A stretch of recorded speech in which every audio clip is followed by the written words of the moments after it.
Hey everyone, I hope your week is going well. I know last week, at the end of the week, we had a couple of lines of thunderstorms move through our area, and it knocked out the power, at least at our house, 2 times just within a couple of days.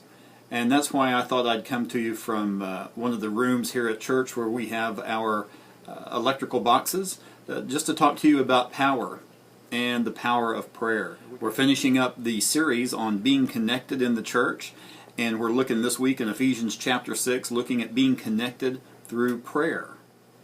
You know, it seems like when the storms hit and the power goes out, that's when we need the power the most. That's when we need to check the TV, check the internet to see what kind of storms are moving through, and we just don't have the power.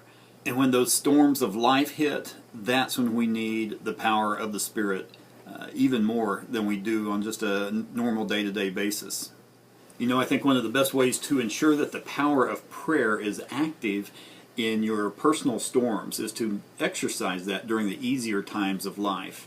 A lot of times we go through life on our own power, and when tough things come our way and those trials and the awful things of life hit us, sometimes we rely on God and the Holy Spirit like an emergency backup generator. When our own power fails, then we rely on Him. That's not what Paul tells us to do. As we look in Ephesians chapter 6, in verse 18, Paul tells us to be alert.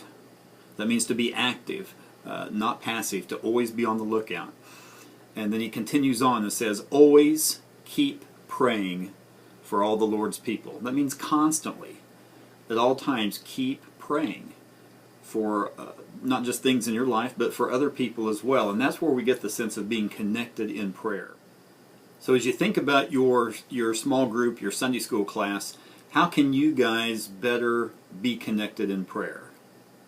Let's just boil that verse down to even a smaller group. It says to pray at all times for all the Lord's people.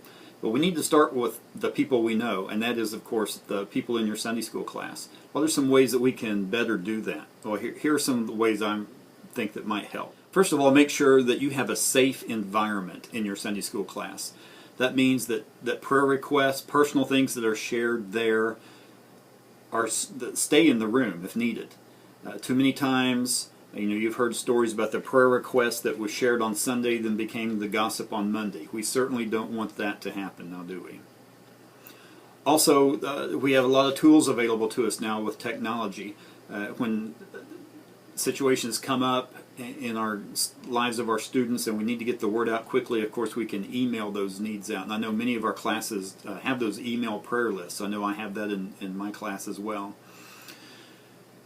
There's a prayer sheet that is included in each of your Sunday school records.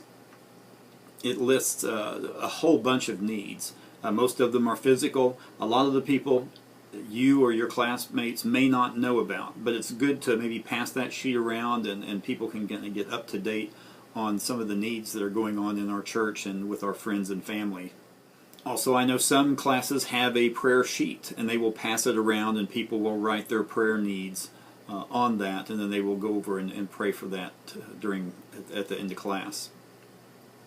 Here's something I'd like for you to try this week if you feel like doing it. You might take some index cards to class and give one to everybody at the beginning of class and have them write their name on it. And then later on, maybe halfway through the lesson, ask them to write down a specific prayer need that they need in their life, that they wouldn't mind sharing with somebody else.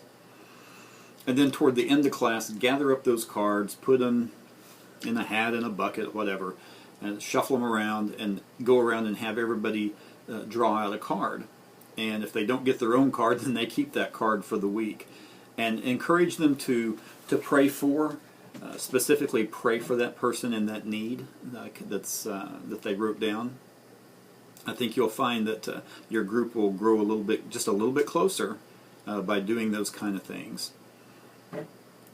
Now next week we start a new unit. It'll be on the life of Joseph. It'll be out of Genesis, of course, looking at how to overcome those awful times. Also, I want to remind you, adult Sunday school teachers especially, but any teacher in our class or those who are thinking about being a teacher, on Sunday nights I've just started a class called Teach Like Jesus. We just started that last week, and I'd love to see you in there this coming Sunday. Well, my apologies for being probably 3 or 4 weeks delayed. I've been off.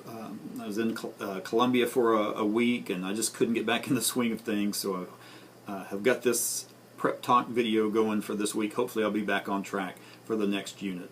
So, hope you have a great week, and remember, in the storms of life, that's when we need each other, and that's when we definitely need to rely on God and His power. So, hope to see you Sunday.